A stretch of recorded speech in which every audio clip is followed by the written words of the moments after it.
පාරක්. මුන්ට දෙන්න එපා කාටවත් බස් දෙන්න එපා. ගානේ කොන්ද පණ තියනවා නම් අපේ බස් හිමියන්ට මම ආරාධනා කරනවා මුන් එකෙකුටවත් දෙන්න එපා කිසිම බස් එකක් දේශපාලන රැස්වීම් වලට. කවදාකවත් හිඟා කෑවත් කමන්නේ දෙන්න එපා. මොකද හැමදාම මේ දේශපාලන පක්ෂ කරේ අපේ බස් අරගෙන ගිහිල්ලා උන් දිනලා ඊට පස්සේ ළඟම පෝෂණය කරනවා. ඒක තමයි වෙන්නේ.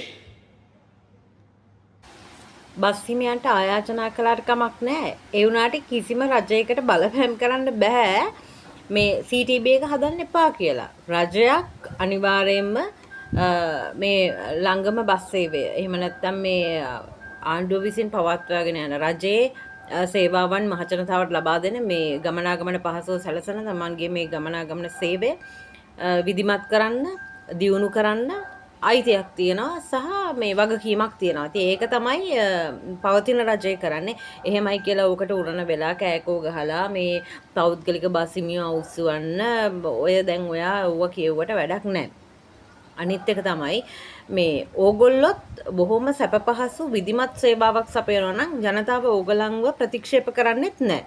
එහෙම නොකර හින්දානේ දැන් මේ ගමනාගමන මණ්ඩලය විසින් මේ ළඟම මේ විදිහට විධිමත් කරන්නේ. ඒක මේ අනාදිමත් කාලයක සිට කළ යුතුව තිබුණු වැඩක්. නමුත් මෙච්චර කල් කෙරලා නැති නිසා තමයි දැන් මේ රජයෙන් මේක කරන්නේ. ඉතින් ඒක කරනකොට ඔච්චර හිතේ අමාරුවෙන් මේ ගිරිය කඩාගෙන කෑ ගහගෙන වැළලෙන්න හදන්න ඕනේ නැහැ. ඒකෙන් පේන්නේ කුහකකම.